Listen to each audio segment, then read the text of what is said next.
Welcome dear students. Now we will discuss about ethers. Ethers क्या होते हैं बेटा? ROR।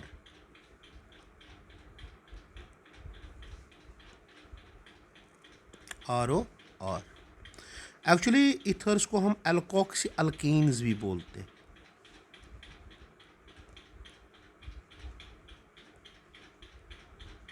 क्या बोलते हैं बेटा? एल्कोक्सी अल्केन्स भी बोलते हैं बेटा। अब यहाँ पे आर और ROR मीन्स मैं लिखूँगा यहाँ पे ROR डैश होगा, मीन्स एक ग्रुप आर है, एक आर डैश है। आर एल्काइल भी हो सकता है, एराइल भी हो सकता है, और यहाँ पे भी आर डैश एल्काइल भी हो सकता है या एराइल भी हो सकता है। ओके, जैसे एल्काइल मिथाइल हो सकता है, इथाइल हो सकता है, प्रोपाइल हो सकता है, एट्सट्रा, या आइसोब्यूटाइल हो सकता है। ये है बच्चे आइसोब्यूटाइल। या एराइल की बात करेंगे तो फिनाइल भी हो सकता है, इसको हम बोलते हैं फिनाइल। इसमें दो टाइप्स होंगे बेटा, एक होगा सिमेट्रिकल और दूसरा होगा अनसिमेट्रिकल ईथर्स। सिमेट्रिकल में जो आर एंड आर डैश होगा सेम, और दूसरा अनसिमेट्रिकल में आर एंड आर डैश क्या होगा? डिफरेंट। जब सेम होगा उसको बोलेंगे सिमेट्रिकल, और जब डिफरेंट होंगे तो अनसिमेट्रिकल। सिमेट्रिकल में एग्जाम्पल जैसे हमारे पास है डाई मिथाइल ईथर है, या बेटा हमारे पास है डाई फिनाइल ईथर है, या अनसिमेट्रिकल में एग्जाम्पल्स इथाइल मिथाइल ईथर है या methyl phenyl ether. Next, ethers जो हम रिगार्ड करते हैं कि ये होते हैं anhydrides of alcohols. Anhydrides of alcohols क्यों बोलते हैं बेटा? क्योंकि these are actually prepared from when alcohols are reacted to one another and there gets evolution of water, यानी कि वाटर वहाँ से चला जाता है बेटा। वाटर चला गया और यहाँ पे क्या बन गया? R and R. That is why we call it as anhydride of water, हम इनको बोलते हैं ईथर्स। देखो बच्चे, या हम बोलेंगे कि di alkyl derivatives of water भी इनको बोलते हैं बेटा। अगर ये दो H ग्रुप उसको रिप्लेस करेंगे एल्काइल या एराइल ग्रुप के साथ, यानी कि इस हाइड्रोजन को R से रिप्लेस करो और इसको R डैश से रिप्लेस करो, तो ये क्या बनेगा? फिर से बना ROR डैश बना। इसलिए हमने बोला कि di alkyl derivatives of water भी हम इसको बोलते हैं। ईथर्स के टाइप्स कितने हैं? एक होता है एल्फैटिक ईथर्स, यानी कि एल्फैटिक ईथर्स उनको हम बोलते हैं कि if R and R dash R aliphatic groups. जैसे बेटा मिथाइल हो सकता है, इथाइल होगा, यानी कि अल्केन हो सकता है। That is why we call it as aliphatic, हम इनको बोलते हैं बेटा। उसमें एग्जाम्पल है जैसे डाई मिथाइल ईथर, या बेटा हमारे पास डाई इथाइल ईथर है, या ethyl methyl ether.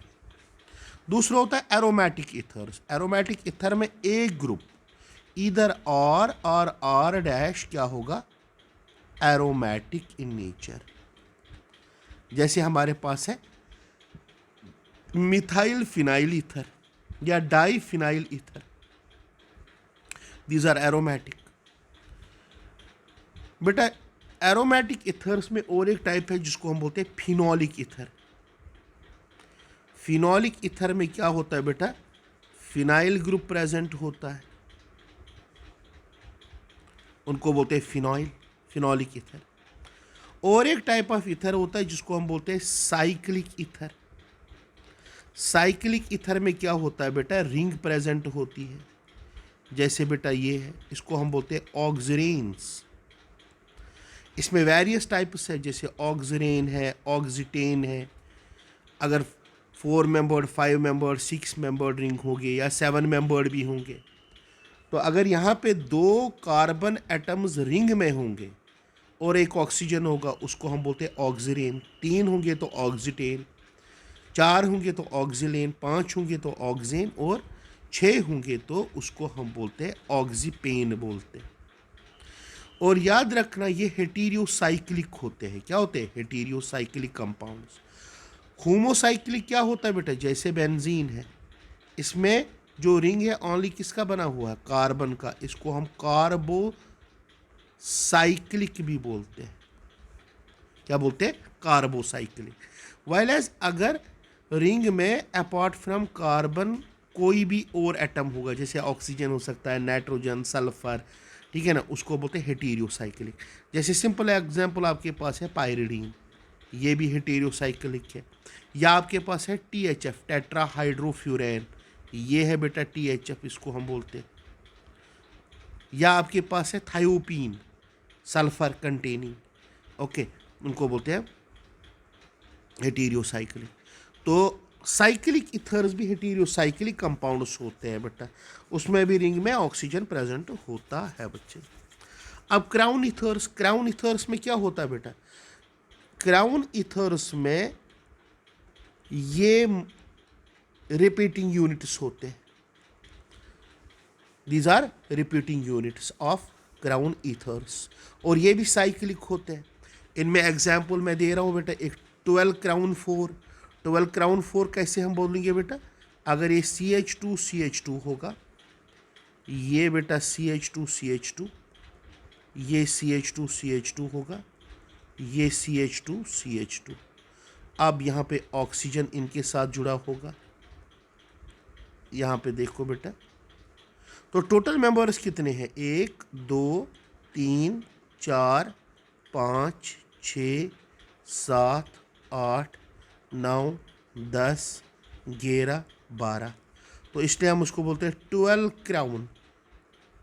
Oxygen atoms कितने हैं? 1 2 3 और 4, इसलिए 12 क्राउन 4। इसमें और भी एग्जाम्पल्स है, जैसे 18 क्राउन 6 और 15 क्राउन 3, ये एग्जाम्पल्स हैं इनके। नॉमेनक्लेचर में कॉमन नेम और आयुपैक नेम। कॉमन नेम हम सीधे देते हैं कि कौन सा ग्रुप अटैच्ड है। अगर मिथाइल होगा तो दोनों साइड, अगर मिथाइल होगा तो इसको बोलेंगे डाई मिथाइल ईथर। या अगर एक साइड मिथाइल ग्रुप होगा, एक साइड इथाइल ग्रुप होगा, अल्फ़ाबेटिकली पहले इथाइल आएगा फिर मिथाइल, इसको बोलेंगे इथाइल मिथाइल ईथर। फिर इसके बाद अगर एक साइड से आइसोप्रोपाइलिक ग्रुप होगा और दूसरे साइड से मिथाइलिक, इसको बोलेंगे आइसोप्रोपाइल मिथाइल ईथर। एक साइड से कौन सा होगा बेटा? इथाइल, और दूसरे साइड फिनाइल, इसको बोलेंगे इथाइल फिनाइल ईथर। मगर याद रखना आयुपैक नेमिंग में हमेशा आप यूज़ करोगे एल्कोक्सी अल्केन यूज़ करोगे बेटा। एल्कोक्सी ग्रुप में मैंने जैसे बोला कि अगर CH3O होगा इसको मिथॉक्सी बोलेंगे, अगर C2H5O होगा तो इथॉक्सी, अगर आपके पास ये ग्रुप होगा तो इसको हम बोलते हैं आइसोप्रोपॉक्सी। अगर बच्चे ये ग्रुप होगा तो इसको बोलते हैं फिनॉक्सी ग्रुप बोलते हैं बेटा। तो इन ग्रुप्स को याद करके आप यहाँ पे आसानी के साथ आयुपैक नेमिंग कर सकते हो। जैसे आपके पास होगा CH3 जिसको आप कॉमन में बोलते हो बेटा डाई मिथाइल ईथर, इसको हम मिथॉक्सी मीथेन भी बोलेंगे। अब दुविधा कहाँ पे आती है बेटा इसमें? अगर एक ग्रुप बड़ा होगा एक ग्रुप छोटा होगा, तो याद रखना O ग्रुप हमेशा छोटे के साथ जाएगा, तो इसको क्या बोलेंगे? मिथॉक्सी। इस साइड क्या है बेटा? ईथेन। जैसे मैंने एग्जाम्पल्स में भी दिया है बेटा, ओके। फिर इसके बाद और एक एग्जाम्पल है 2-इथॉक्सीप्रोपेन। यहाँ पे बड़ा कौन सा है? 3 कार्बन वाला चेन, इसको छोड़ के O किसके साथ जाएगा? इथॉक्सी के साथ जाएगा। नंबरिंग किस पे? 2 पे। फिर उसके बाद मिथॉक्सी बेंजीन है, फिनॉक्सी बेंजीन है बेटा। या बेटा आपके पास 1-2 या 1-1 डाई मिथॉक्सी ईथेन। तो ये है बेटा आयुपैक नेमिंग। अब साइक्लिक इथर्स में याद रखना बेटा, जैसे मैंने आपको बोला था इससे पहले भी, ऑक्सीरेन्स, ऑक्सीटेन्स, ऑक्सीलेन्स, ऑक्सेन और ऑक्सीपेन। मगर हम यहाँ पे सिर्फ ऑक्सीरेन्स का नाम यहाँ पे बोल सकते हैं बेटा। इनको हम इपॉक्साइड्स भी बोलते हैं या हम उसको ऑक्सीरेन्स भी बोलते हैं। तो नाम कैसे हम इनको देते हैं बेटा, ये 1,2 इपॉक्सी प्रोपेन, ये इपॉक्सी लिंकेज है बेटा। ओके बेटा, फिर इसके बाद और एक है 2,3 epoxy butane, 1 position 2 position 3 position, ये 2,3 इपॉक्सी। फिर इसके बाद इसको सीधे हम बोलेंगे ऑक्सीटेन बोलेंगे बेटा।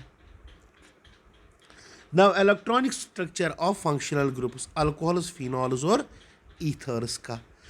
जैसे आपको पता है ईथर्स को ROR, वो ROH, और उसमें फिनाइलिक ग्रुप और उस पर OH होता है बेटा। तो अगर मैं सिंपल यहाँ पे मैथनॉल लूँ अल्कोहल में, इसमें बॉन्ड एंगल होता है 108.5, जो ऑक्सीजन होता है sp3 हाइब्रिडाइज्ड होता है बेटा। डाइपोल मोमेंट होती है इसमें 1.71 डिबाई, और बॉन्ड लेंथ होती है 1.42। मगर कौन सी bond length, carbon oxygen bond length.